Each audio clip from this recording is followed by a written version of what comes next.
देने को नहीं मिला। और उत्तर प्रदेश में 3 बार मुख्यमंत्री माननीय नेताजी बने और उनके बेटा युवाओं के हृदय की धड़कन अखिलेश यादव मुख्यमंत्री बने।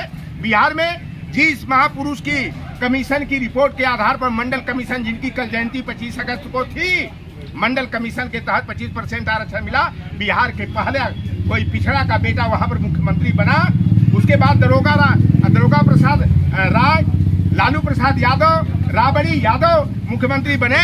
तो मध्य प्रदेश में 2 बार जो है सुभाष यादव जो है कि उप मुख्यमंत्री बने।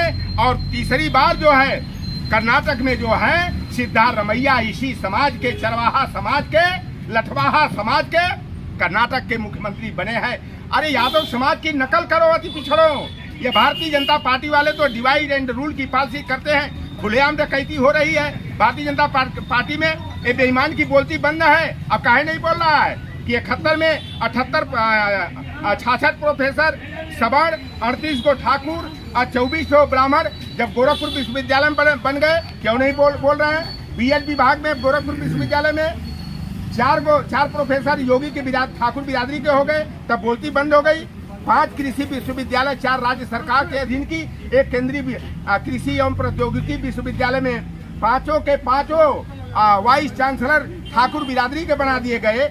उत्तर प्रदेश कृषि निदेशक और उत्तर निदेशालय और उत्तर प्रदेश कृषि अनुसंधान परिषद का निदेशक जो है कि ठाकुर बिरादरी के बना दिए गए। जननायक चंद्रशेखर विश्वविद्यालय जो अखिलेश यादव जी ने बनवाया बलिया में, उसमें जो है 13 प्रोफेसर में 9 थे ब्राह्मण और 3 को भूमिहार ब्राह्मण हो गए। बांदा कृषि विश्वविद्यालय में 15 में 13 ठाकुर बिरादरी के प्रोफेसर हो गए।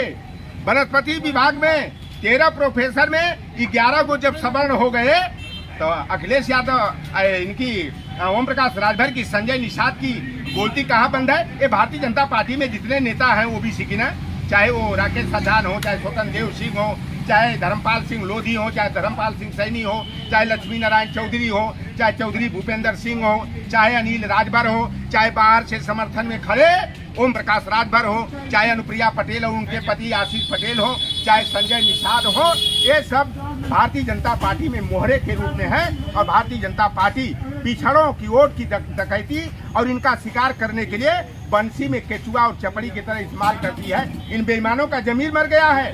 पिछड़ों के हक की खुलेआम डकैती की जा रही है और इनकी बोलती बंद है। अभी यही बाबा साहेब भीमराव अंबेडकर विश्वविद्यालय लखनऊ जो केंद्रीय विश्वविद्यालय है, पीएचडी की 403 सीटों का विज्ञापन निकला है।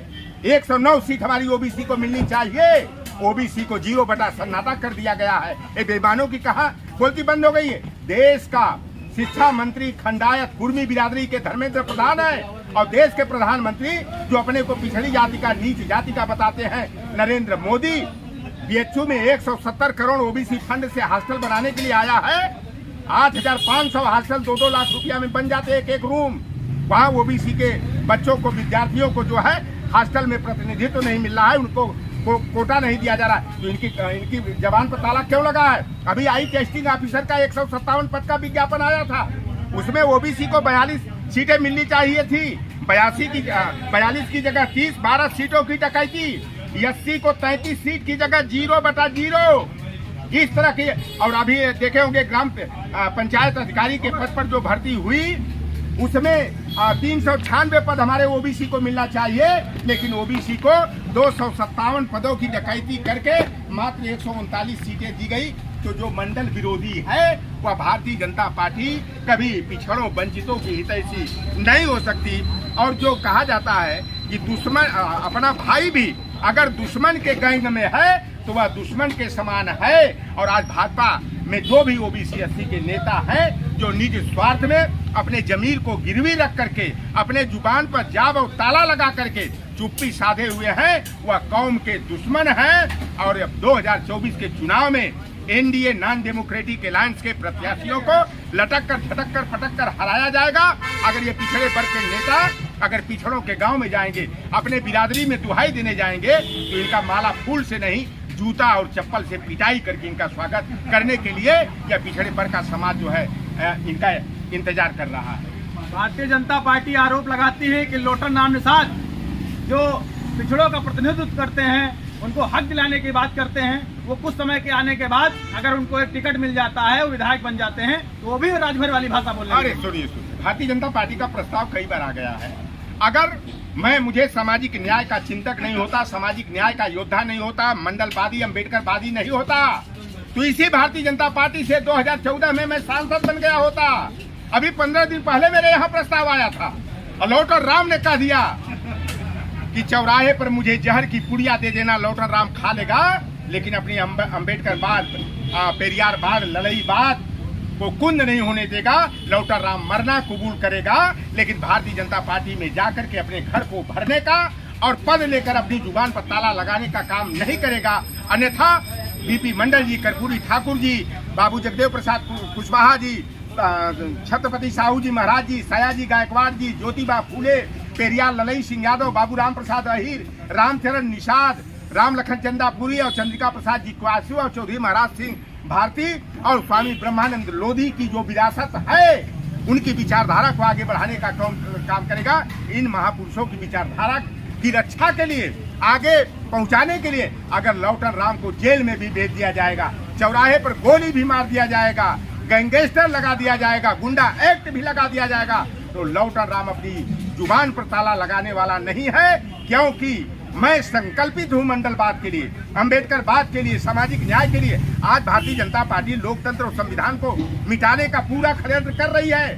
नया संविधान रच ली है, सेंगोल सेंट्रल विस्टा नए संसद भवन में लगा करके वह संकेत दे चुकी है कि अब लोकतंत्र को खत्म करके राजतंत्र स्थापित करना है। और Narendra Modi Jinping, Kim Jong और पुतिन के रास्ते पर चलते हुए यह 2024 में अगर ओबीसी, एससी, एसटी के लोग गलती कर गए तो यह नरेंद्र मोदी, सद्दाम हुसैन और वो मुसोलिनी, हिटलर की सूची में अपना नाम दर्ज, तानाशाहों की सूची में अपना नाम दर्ज कराने का सपना देख रहे हैं। लेकिन 2024 में ओबीसी, एससी के लोगों को जगा करके जाति संवेदना को वर्गीय संवेदना में परिवर्तित करके इन बेईमानों को जो धर्म के नाम पर हमारा वोट तो लेते हैं, लेकिन जब सम्मान और अधिकार देने की बात आती है तो यह हमारे आरक्षण को खत्म करने का, हमारी हिस्सेदारी को दबाने का एक षड्यंत्र करते हैं। आप बताओ, हिंदू हृदय सम्राट कल्याण सिंह को कहा बजरंग बली कहे जाते थे, बजरंग बली कहाँ छिप गए?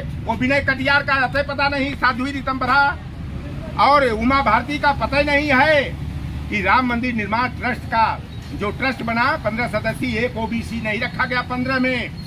जब शिलान्यास का कार्यक्रम था, कल्याण सिंह जी उस समय जिंदा थे, कल्याण सिंह को नहीं बुलाया गया, उमा भारती और विनय कटियार को नहीं बुलाया गया। और देखे कि संसद भवन का शिलान्यास जब हुआ तो दलित कोरी बिरादरी के रामनाथ कोविंद को शिलान्यास कार्यक्रम में नहीं बुलाया गया और उद्घाटन कार्यक्रम में आदिवासी के नाम पर पूरा प्रचारित करने वाला यही भारतीय जनता पार्टी वालों ने खूब प्रचारित किया कि देखो एससी के बाद हम एसटी के एक महिला को राष्ट्रपति बना रहे हैं। और सेंट्रल विस्टा के उद्घाटन में वहां पर द्रौपदी मुर्मू जी को नहीं बुलाया गया और संसद के गलियारे में जहां अशोक स्तंभ हमारा राष्ट्रीय चिन्ह, राष्ट्रीय प्रतीक लगना चाहिए, वहां सेंगोल राजदंड का प्रतीक लगा दिया गया। तो भारतीय जनता पार्टी मनुस्मृति के विधान को लागू करने के लिए गुरु गोलवलकर के bunch of thought we or our nationhood defined की परिकल्पना को धरातल पर उतारने के लिए ओबीसी, एससी, एसटी को गुलाम बनाने के लिए पूरी तैयारी कर चुकी है। और नरेंद्र मोदी को पिछड़ा कह करके जो है कि आगे करके पिछड़ों को शिकार बनाने का काम कर रही है। 2019 का जब चुनाव था, जब पिछड़ों की